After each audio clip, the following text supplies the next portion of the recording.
तो कैसे हैं हमारे कलाकार दोस्तों।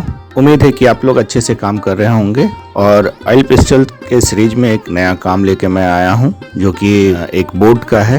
बोट का मैंने जब फोटो लिया था तो वो ब्लैक कलर का था, बट मैं जब उसके कलर कॉन्ट्रास्ट के बारे में सोच रहा था तो मुझे लगा कि ब्लैक से अच्छा उसमें थोड़ा सा लाइट कलर दें और बैकग्राउंड को थोड़ा डार्क करें, उसके ग्रेनी स्टोन का बैकग्राउंड बनाए। तो उस कॉन्सेप्ट से मैं इसको बना रहा हूँ। सबसे पहले ड्राइंग करते समय कई बार तो बच्चे उस विज़न को नहीं समझ पाते हैं कि जब बोट हम कोई भी बनाते हैं तो वो उनको लगता है कि वो मतलब मून के शेप में होता है, लेकिन ऐसा नहीं है। आप जब फिजिकली आप वेरीफाई करेंगे, आप देखेंगे जा करके, तो आप पाएंगे कि मून के शेप में वो नहीं होता और उसकी ब्यूटी थोड़ा डिफरेंट होती है।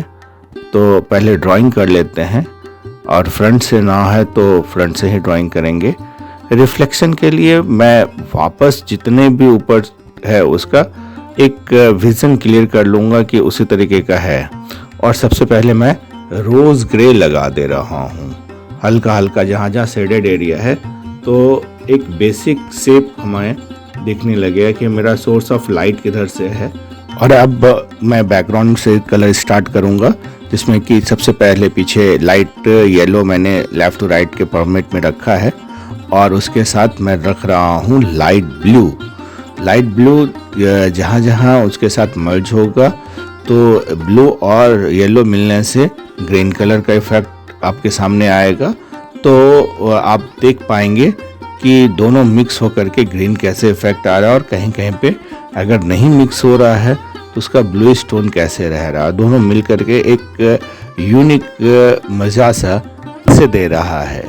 फ्रंट में लेमन येलो लगाने के बाद मैं जहाँ जहाँ बोट का जो प्रोपोर्शन है वहाँ पे शार्प तरीके से एकदम सिंगल लाइन से थोड़ा सा सिमिलर कलर लगा करके और उसको ब्लेंड कर रहा हूँ। अच्छे तरीके से ब्लेंड करने के बाद मैं वापस से थोड़ा कोबाल्ट ब्लू उसमें लगा रहा हूँ।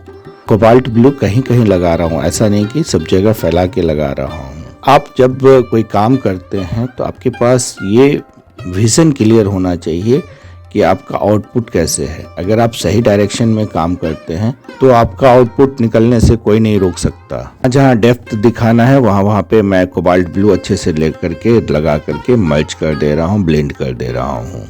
कुछ बच्चे मेरे से पूछते हैं कि आप कौन सी पेंसिल यूज़ करते हैं या कौन सा कलर यूज़ करते हैं। मैं बिल्कुल ऑर्डिनरी पेंसिल और कलर यूज़ करता हूँ, तो ऐसा नहीं है। और ये इम्पॉर्टेंट नहीं है कि अगर मैं महंगे पेंसिल्स या कलर भी यूज़ कर रहा हूँ किसी वीडियो में, तो ये इम्पॉर्टेंट कहते नहीं है कि आपको उसी को इस्तेमाल करना है। आप सस्ते का भी इस्तेमाल कर सकते हैं।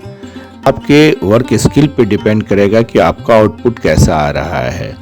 ऐसा नहीं कि आप अगर महंगा खरीद लिए 1000 रुपये का, 2000 रुपये का, 5000, 10,000 का खरीद लिए तब आप अच्छे आर्टिस्ट हो जाएंगे। ऐसा एकदम ही नहीं है, बिल्कुल ही नहीं है।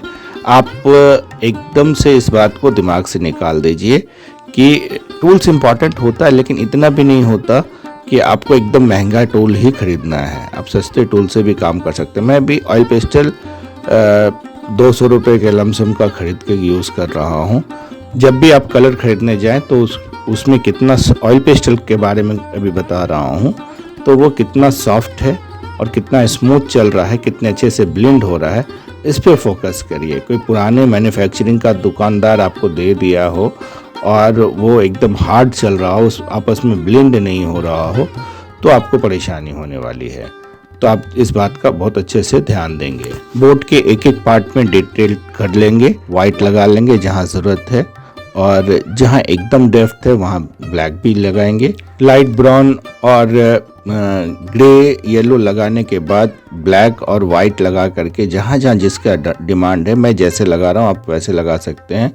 और मैं स्कारलेट रेड का इस्तेमाल कर रहा हूँ बोट के कॉर्नर को बनाने में।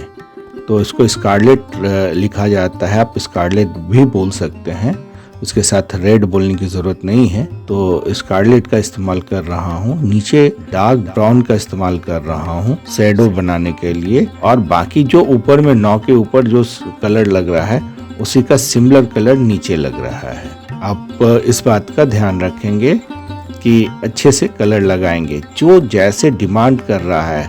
अगर कलर कर्व में चलाना है तो आप कर्व में चलाइए, अगर कलर अप टू डाउन चलाना है तो आप वैसे चलाएं। कलर के संचालन को वर्णिका भंगम कहा जाता है और सडंग में इसकी बहुत ही इम्पोर्टेंस दी गई है।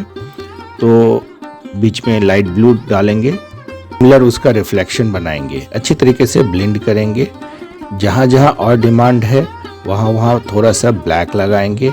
बोट के एक एक पार्ट पे, चूँकि फोकस हमारा उसी पे है, सेंटर ऑफ अट्रैक्शन वही है, तो हमें अच्छे से डिटेल करने की ज़रूरत है। तो आप देख पा रहे हैं कि जो भी कलर मैं ऊपर लगा रहा हूँ लगभग वही कलर मैं नीचे लगा रहा हूँ, जिससे कि हमें किसी भी तरीके की गलती होने से बच सकूँ। सैप ग्रीन लेकर के जो जहाँ बोट की पार्किंग होती है वहाँ पे कई मरतबा थोड़ी वो बुशेस डेवलप हो जाते हैं, थोड़ा थोड़ा पत्ते डेवलप हो जाते हैं, तो उसका इफ़ेक्ट निकालने की कोशिश कर रहा हूँ। अच्छी तरीके से ब्लेंड कर दिया और थोड़ा सा फ्लावर्स लुक डेवलप कर रहा हूँ, फ्लावर्स बना रहा हूँ। तो ये हो गया आपका।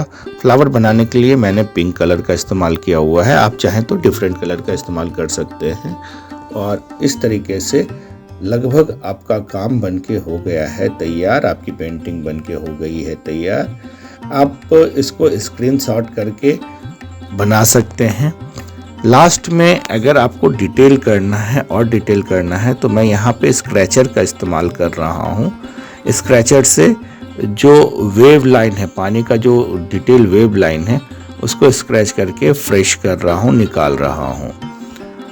आप जब पेंटिंग करें तो इस बात का ध्यान दें कि इसका स्क्रीनशॉट ले लें, पहले एक बार वीडियोस देख लें, समझ लें कि कैसे कौन सा कलर कहाँ जा रहा है। ऑडियो को ध्यान से सुनें और उसके बाद आप अप्लाई करें। Thank you for watching. जय हिंद, जय भारत।